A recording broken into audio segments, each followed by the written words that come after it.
وەڵای بە ئارامی خوێن لەخوا بە زیانبەردەی شەکاجی پێنجوێنە.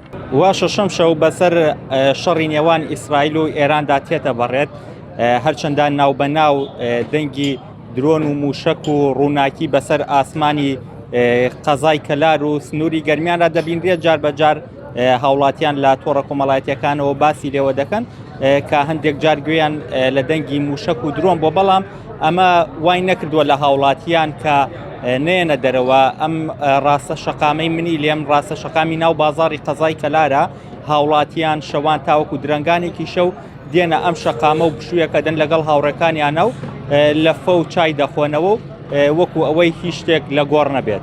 بین درۆنکی خەڵکە بیسێت شتو ئەمان بیستە وەکو خۆم هیچم نەبینیە، بەڵام ئەلحەمدلله لە شەڕۆ دووری نێمە کەلار بیەوەیە هیچ شەڕێکمان نەبینیە. هیوادارم ئەم شەڕش کۆتایی بێبێت. خەڵک بێزارە هۆی ئەوە نییە بێزارێکی شەڕە. من خۆم هەمە شارەوانی دەوامەکەم باخەوانم، ئەمە نزیکەی 39 ڕۆژە مەعاشمە نەگرێت. خەڵک بێزارە هۆی بێمەعاشیە. شەوانی شاری کەلار ئەلحەمدولە ئارامە و داواکاری نەخوای گەورەش ئەم بەڵاو موسیبەتە لەسەر کورد و کوردستانمان لادا ئینشاءالله.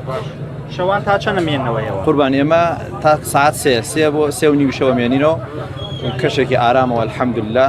خی گەورەم ئارامیمان لێ تێک نەدا لەم کوردستانەمان ئینشاءالله. سڵاوتان لێبێ. سڵاو لە تۆش بەڕێز. ئەبینم جەوتان خۆشە و یاریەکەن. لەخوا بە زیاوێت پێشەکی دەستخۆشی لە کەناڵە جوانەکەتانەکەم، لەخوا بە زیاوێت دەستخۆشی لە حکوومەت یاریمی کوردستانەکەم کە ئێمە بەڕاستی دڵمان خۆشە و بە ئازادی یاری خۆمان دەکەین شەوان لێرە. باشە هەموو شەوێک گێنە دەرەوە؟ بەڵێ هەموو شوێ لە دەرەوەی هیچ کێشەشمان نییە لەخوا بە زیاو بێت. باشە هەنێ جار گەبیستی موشک و ساروخۆوان نابین بە ئاسمانی کەلارا تێپەڕێ، هیچ ئەترسن هیچ ترسی لێتان؟ ناوەڵا هیچ کێشەمان نییە لەخوا بە زیاو بێت. لەبەرەوە چتمان زۆر بینیوە هیچ ناترسی.